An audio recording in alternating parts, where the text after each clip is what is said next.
Hi everyone, my name is Joseph Skoda. You might see me with the Maria and Joe Show or josephskoda.com or many other places on the network and the social media. I'm retired Air Force, 21 years in the Air Force, and real excited about that. But what we learned is when you leave the military, you still have bills to pay. You still have to have a life. You still have to do something and serve others. And I'm fortunate today to be in Scottsdale, Arizona, talking to Rick and Rena, who are also military veterans. Tell me about your story, Rena. Well, again, my name is Lorena Anderson. Yes. My husband, Richard Anderson. And I retired from the Army after 23 years. That's better than me. Now, I know you're Army, and you did some Army and Marine Corps work, correct? I started off in the Marine Corps, Yes. almost 7.5 years. Okay.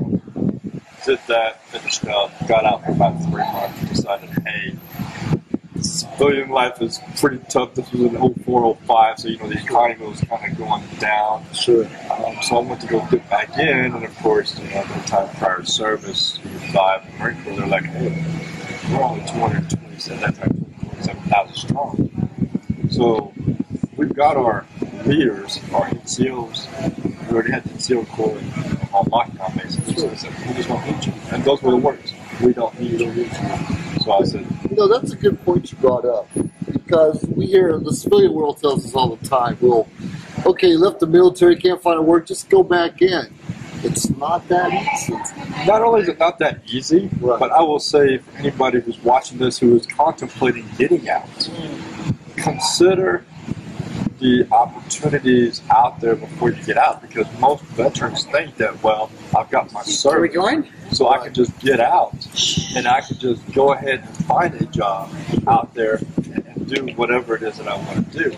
The reality of the situation is you have the experience within what the military lets you do it ahead of time. Right. So you've got to get that education to go with it, so that when you do get out there, you've got the experience and the education to go with it to find that's dream job.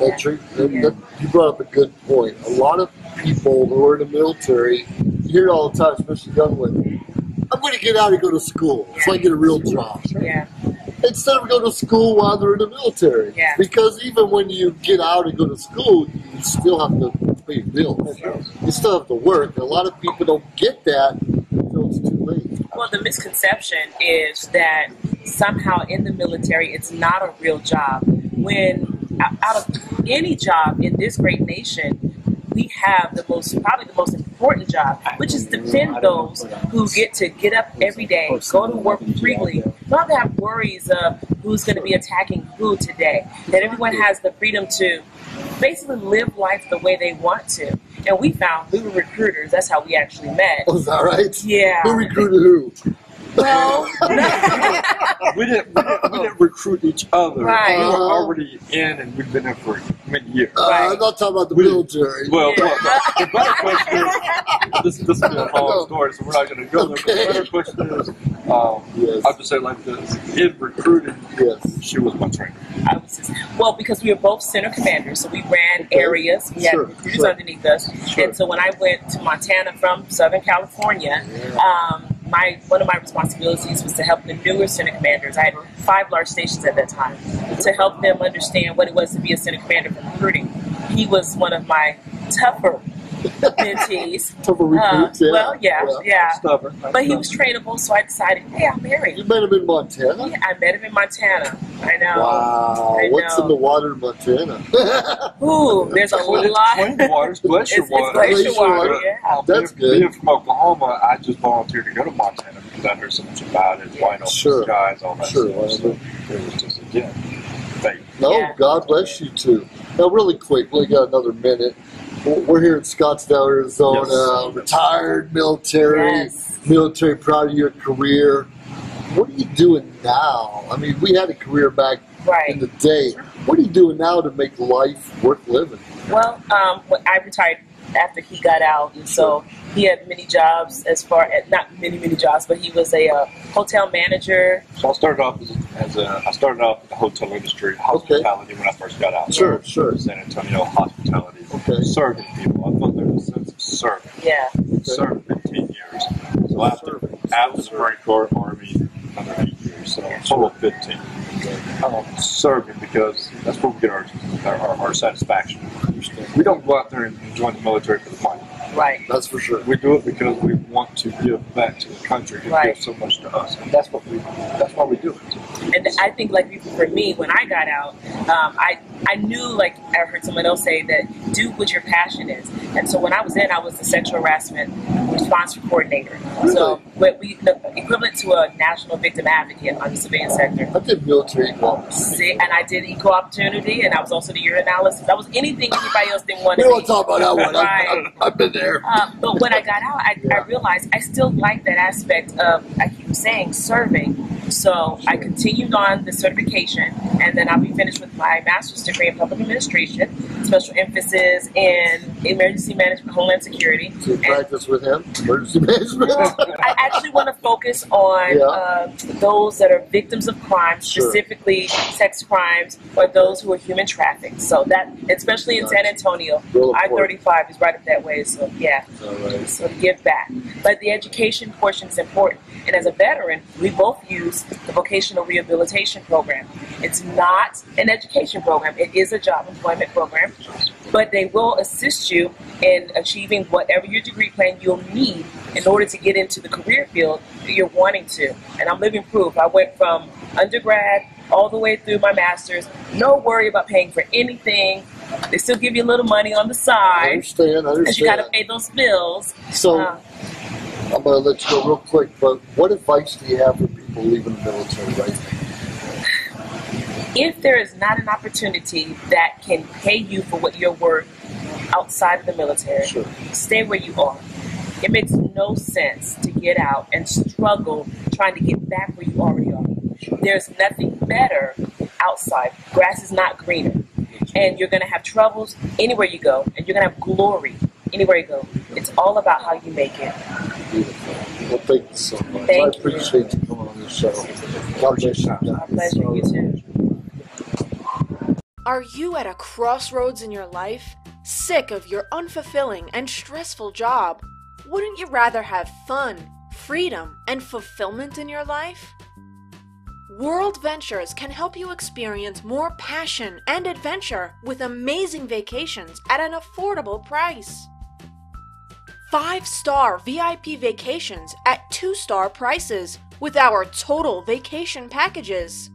By joining the VIP Vacation Club, you can enjoy your vacation in style. You should be here.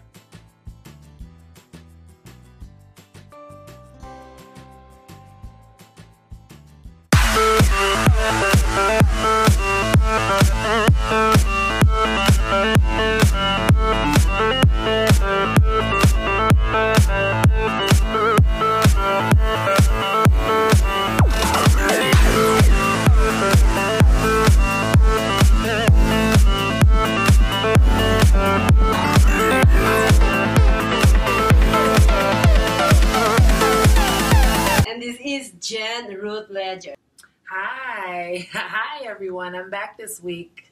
I also happen to invite the founder of LGBT, and I've been waiting for this day to have him on my show. I got here today is Mr. Brian Darling, and you're such a darling. Oh, thank you. Yes, I am a darling. I'm a real darling. And audience, I should have here Mr. Evans Darling, but for I think he has something to do. And can you tell the audience what Mr. Evans doing? Well, Evan is my creative partner. He is a professional race car driver, and he just built a car. He does rally. I don't know a lot about racing. We're total opposites, Evan and I. He's a mechanic and a pro race car driver. I would much rather be getting a pedicure in the spa or having a nice dinner or hanging out by the pool somewhere. So in that respect, we're very different, but we're not related. We just both happen to have the same last name, Darling. I've worked in the entertainment industry for, gosh, almost 30 years now. So I come from a completely different background than Evan does. And a number of years ago, Evan came out of the closet and he lost his racing sponsors. So at this particular point, when we met, we sort of were talking like, let's do a TV show or, an internet project or a streaming digital, I don't know what format it's really going to end up on. But we thought to ourselves, we're sort of like the LGBT odd couple because we're nothing alike. But we get along so well and we have this bond. We both have a passion for travel.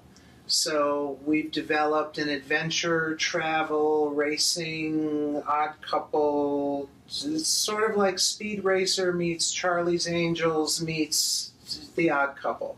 Yeah, that's interesting. So that's what our show is going to be about. We have a sizzle reel and a treatment and a deck and everything, a producer on board. Her name is Sherry. Well, you can find me at briandarling.com. Very easy. There's a connect link. I'm also very big on LinkedIn. Evan is edarlingracing.com. And you can find us on Facebook and LinkedIn and all the Instagram and all the social media, Twitter. I think I'm on Twitter too.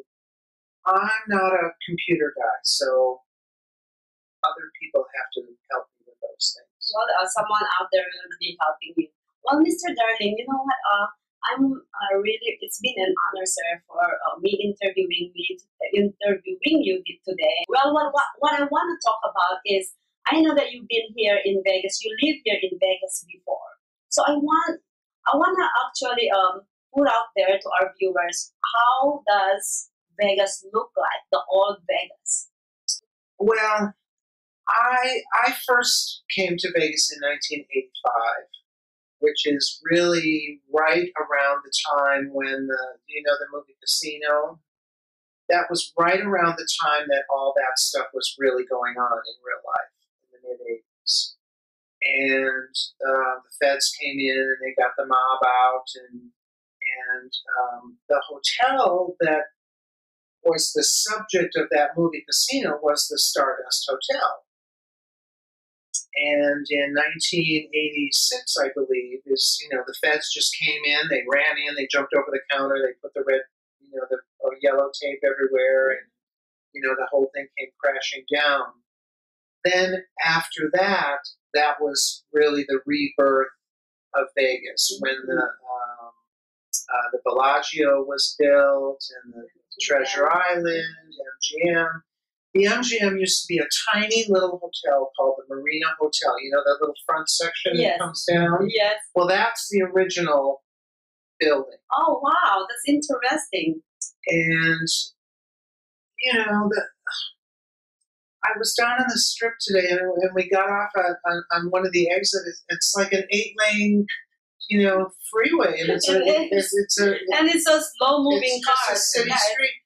They were just building the Stratosphere, the big Stratosphere Tower back in those days, and everybody has their little slot card, and you put your card in the machine, and it's the personality has left.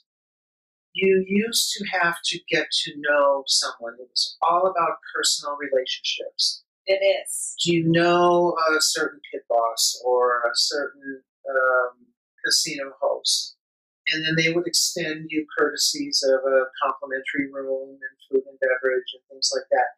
Now you just stick your card in, and if you get a certain number of points, you get a free buffet or a discount or free parking. I guess they're charging for parking now on the Strip, which I think is, I just can't believe it. I know, you go and spend all your money in the casino and then pay your parking. It's sometimes like, what? Right. And this woman right here, you've been here in Vegas for how long? Yes, I've been here for about a year. A year, so she's brand new too. Been here for about a year, and just in the last year, there's been an abundance of change. Well, I'm sure the valets really don't like. I mean, who's going to pay $25 to valet their car? I mean, I would be tipping the valet maybe $20. Yes. But you know, if people are paying, and I think you guys said locals don't have to pay, and the out-of-state visitors have. Something's just wrong with that picture. I mean, we come here to gamble, and that's where we pay.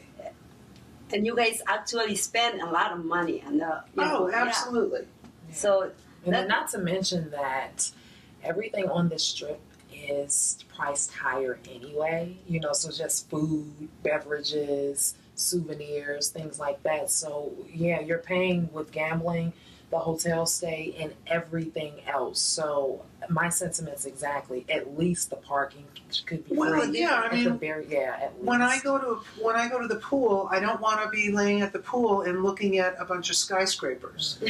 Absolutely. The signage used to be. I mean, the Stardust. There's a museum in downtown Las Vegas. I think it's called the Neon Museum or something like that. Yeah, where they have all the old signs and stuff. Mm-hmm.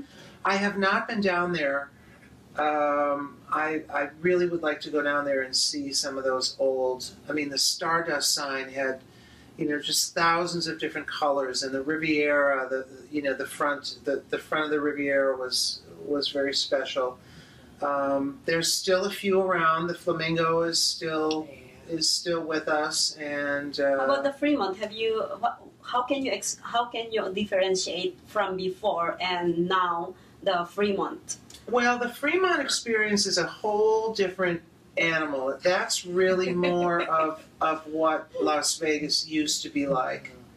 And I think they did a really good job with the canopy. It's about 4 or 5 blocks long. Yes, that's beautiful. And Evan and I actually went ziplining from one end of the canopy to another, and that was a really good time. But I really like it downtown.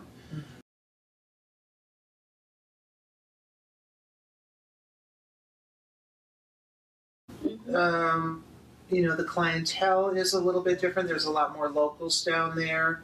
Right now we happen to be at the M, which I really like this property a lot for many reasons. It reminds me of the old Desert Inn. It's a little bit quieter. It's just a classy, clean property. It's out in the Southern Highlands, which is, you know, used to be in the middle of the desert. I mean, there was nothing out here. Wow. When I lived here. Literally nothing.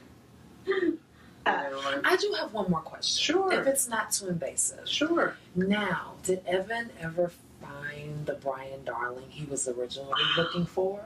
Well, his brother's name is Brian Darling. Did he find his brother? Oh, yeah. Okay. His brother is, he appears on news programs, national news programs. So he was just, you know, Googling, you know, seeing what his brother was up to. He typed in Brian Darling, and my name came up on the search before his brother. So that's kind of how we met. But there is another Brian Darling out there that is fairly well known. He was the campaign. He worked on the Rand Paul presidential campaign. I know he spent some time at the Heritage Foundation. We've never met. So I'm not. I don't think I particularly have too many things in common with Evan's brother. But, you know, Evan is gay, I'm gay, and, you know, so we have that in common. And we both have the same name, Darling, and, you know, it sort of grew very organically from that. Well, thank you, viewers, for tuning in today and helping me welcome these two people right here, Mr. Darling and Miss Ruth Ledger. All right, see you again next time. Bye-bye. And that's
business manager by profession, and what that is, it's mechanically it's a bookkeeper. I pay all the bills.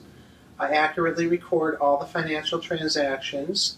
And for someone in the entertainment industry, that's very important because many actors and people in the entertainment business, they have income coming in from many different sources. Mm-hmm. So they have to keep that all straight, all throughout the year. And it's very important to find someone that's in the industry that they can trust. Mm-hmm. Everybody wants to be a star, right? And, Yes, of course, everybody yeah. wants to. If fame. you can't be a star, everybody wants to hook their caboose onto somebody else's gravy train. So yes, definitely. I kind of, I in a way, I protect the clients from that type of thing. There's a lot of people out there, personal organizers and Yeah. coaches. If you have Managers. coach behind your name, that's Yeah. that's a big question. Personal coach and life coach and Yeah, what coach? all these different kinds of coaches that these celebrities suddenly need when they become celebrities, right? Yeah. Well, I contend that maybe they don't need some of these things. I think the financial or the business management, I think it's more vital when it comes to money coming in, because you know what, when you work so hard and you have a lot of money coming in, it's so hard to manage that. So who's Well, gonna money manage it? going out too. Yeah, money. Yes, exactly, in and out. But I think they don't have time to actually look into that. They just like in and out, out. And they don't really look on the bottom line. What is the what is the net in there? Probably there's no net anymore. So I think I love your mentality. I'm an accountant. She's an accountant, and we are management Yes. degree holder. And I think I know what you're trying to put in there. Managing their money is very Right. I'm important. sure I a don't lot of sell- that comes into keeping them within their means. Oh, sure. Helping Absolutely. them wrap their head around the fact that you have to live within your means. A lot of Mm-hmm. times when you see an abundance of money coming in, they don't grasp that hey, it leaves quicker than it comes in. Really, Well, or at least the- it seems like it does. The trick really is to live below your means. Right. If you make $100,000 a year, you don't want to spend $100,000 a year. You Or really, I Right. encourage Right. savings. You could have a project going right now, and your contract could be done tomorrow, Exactly. Yeah. and this could be your last job. Right. There's no guarantees in the entertainment business. Yes, that's what I see. That I see. And many flames burn very hot and they burn very fast. So if you have a big chunk of money coming in, we might have to make that last for, many years. I'm with you on that. So that's the way my brain works. I'm just a wonky numbers guy. I'm not selling anything to anyone. All I do is record the information and I charge a fee.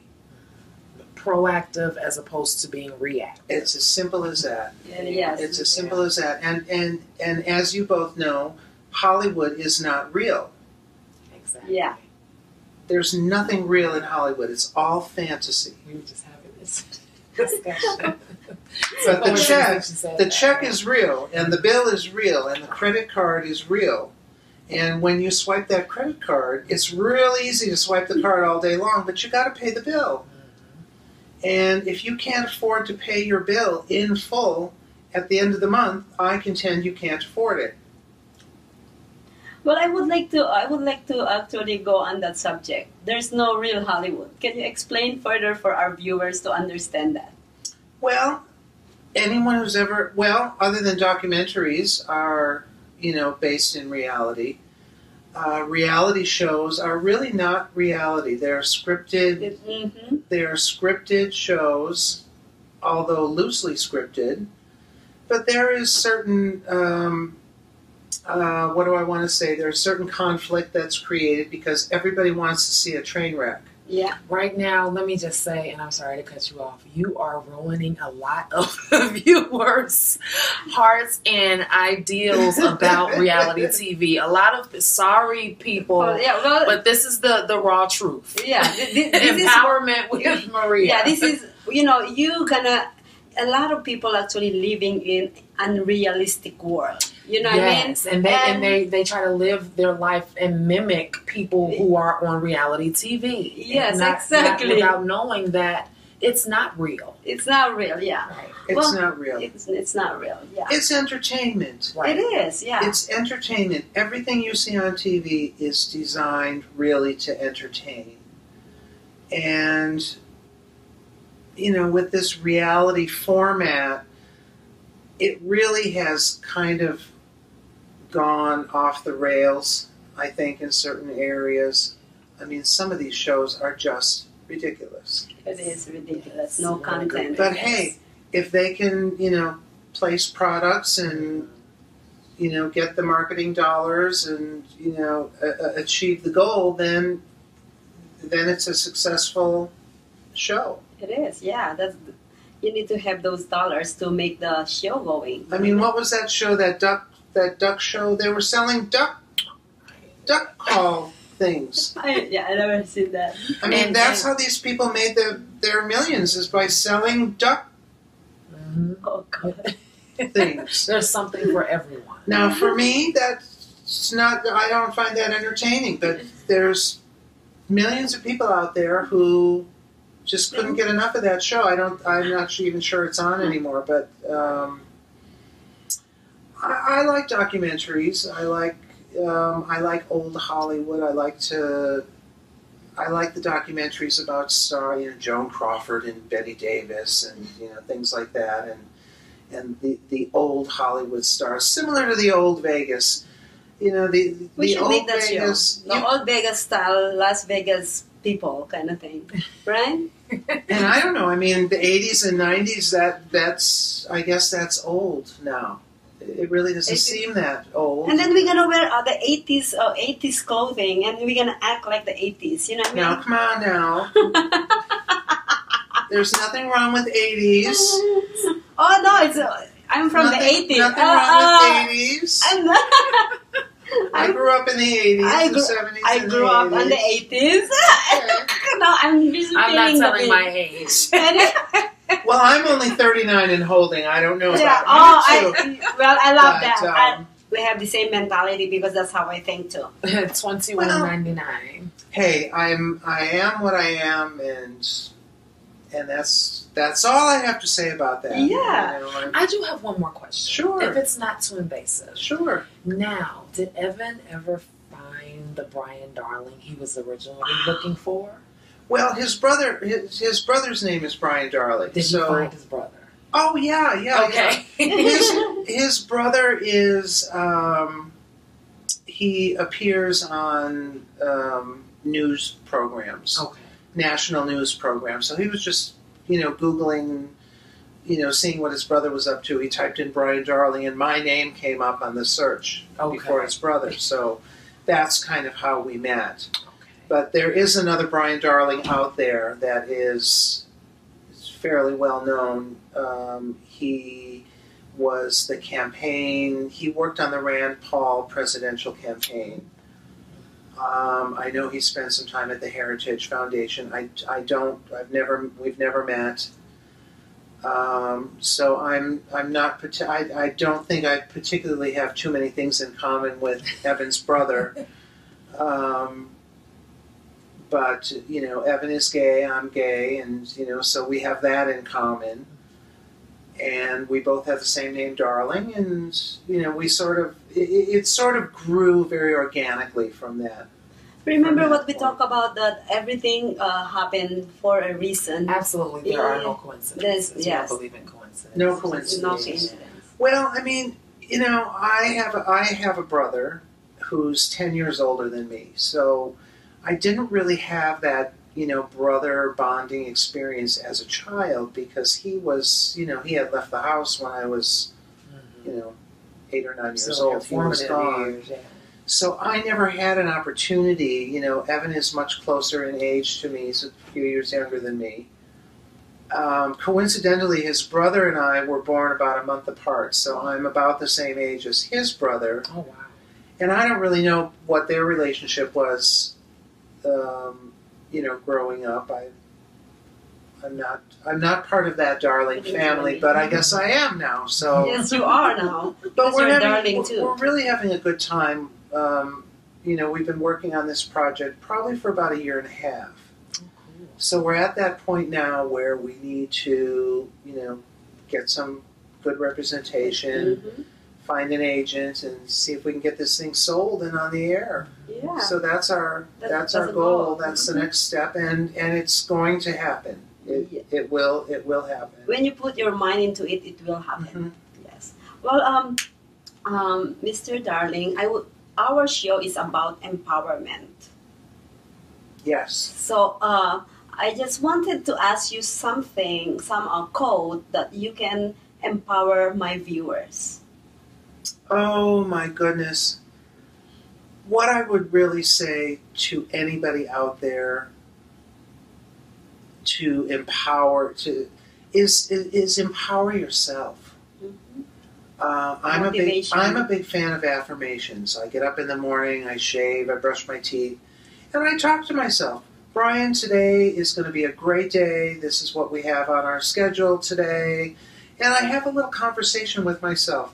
I'm not going to get stuck in traffic. I'm not going to, I'm not going to let myself get flustered. I'm going to achieve the task that I'm slated to do today. I don't know, there's bells going off now. I can hear them. Well, But, you know, as far as empowering, I don't really think that people should look to others for empowerment. I think that's something that really has to come from within. Self-motivation. Self-motivation. And it's very easy to say, but it's not necessarily very easy to do. Yes. And I don't really know if I have any good advice on that. I love affirmations. There's a few. Everyone has, you know, that one person or several people in their inner circle. I think it's very important to communicate with those people. When I'm feeling a little depressed, you know, sometimes it's, you know, just call a friend and I had a crappy day today. You know, and then you listen to them and they listen to you and you commiserate together. So I think that's a good way to keep yourself motivated and energized and you know, create your own power. Yes. And then it builds on itself. I mean, I never in a million years, 30 years I've been in the entertainment business, I never thought I would be developing a TV show.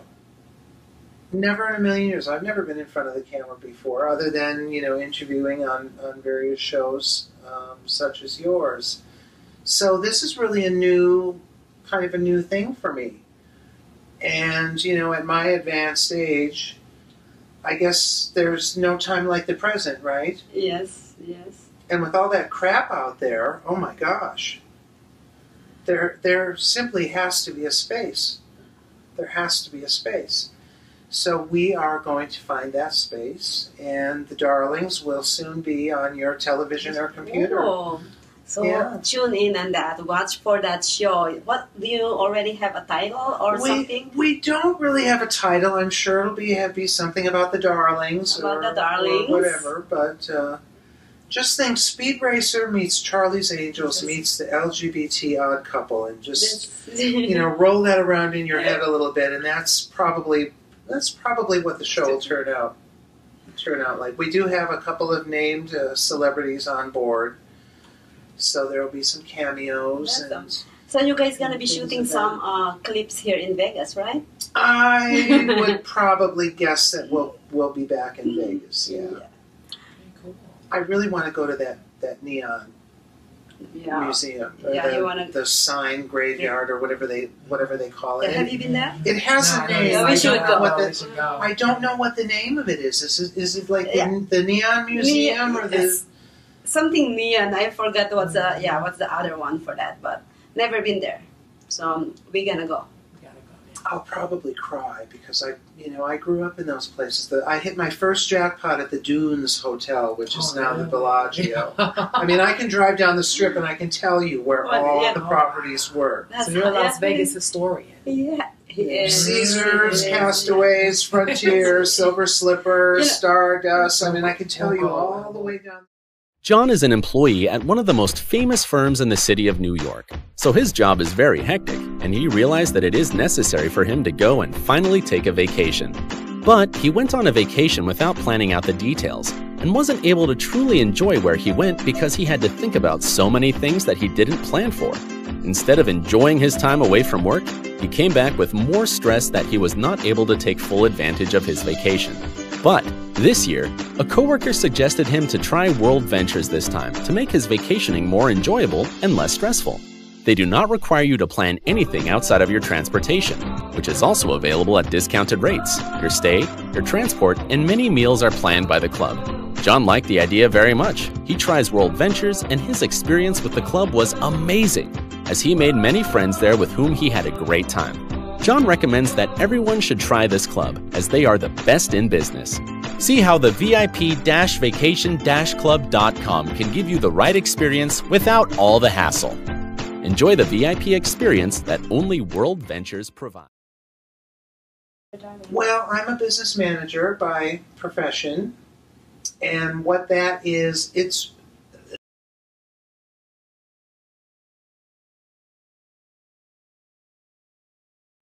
Hi there, I'm Joseph Skoda. I'm with the Maria and Joe live TV show. In addition to that, I'm a retired Air Force veteran.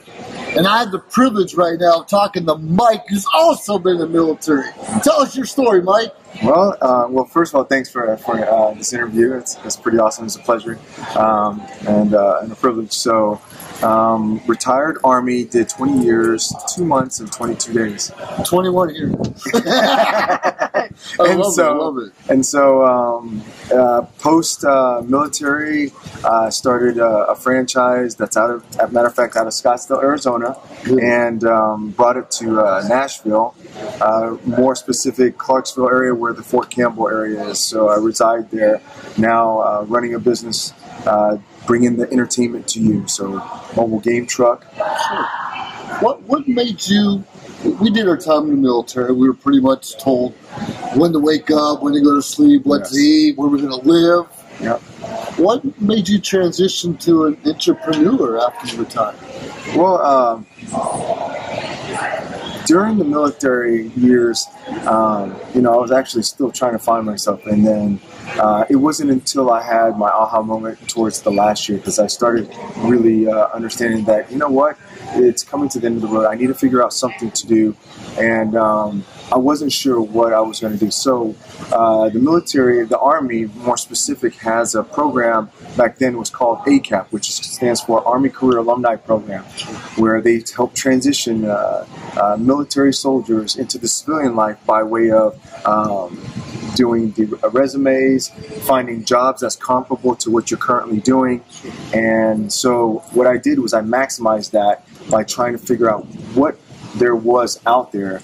I was in the military doing mechanic, but I didn't want to do that when I got out. So I wanted to see what was out there, so I got aggressive in looking to see what was out there.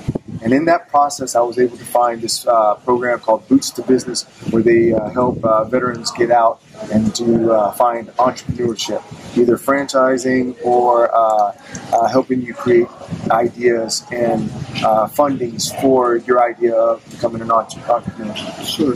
Now, how long? Entrepreneurship is tough, and I appreciate everyone who tries that.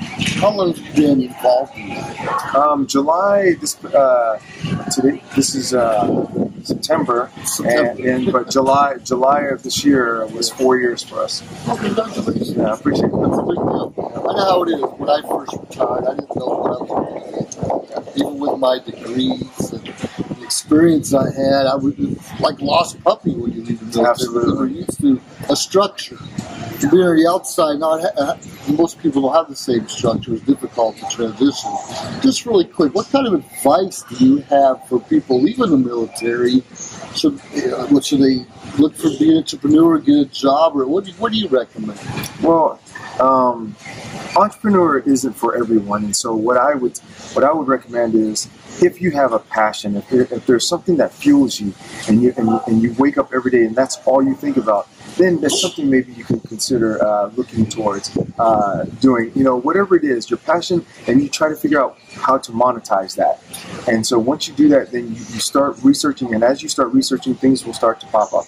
And the key element into doing that, whatever it is to find a mentor that's currently doing what you want to get involved in, or something similar, because mentorship is huge. Because in the military, we have mentors whether we want to or not, and then the challenge is, once we get out, is to find that blueprint for the post-military.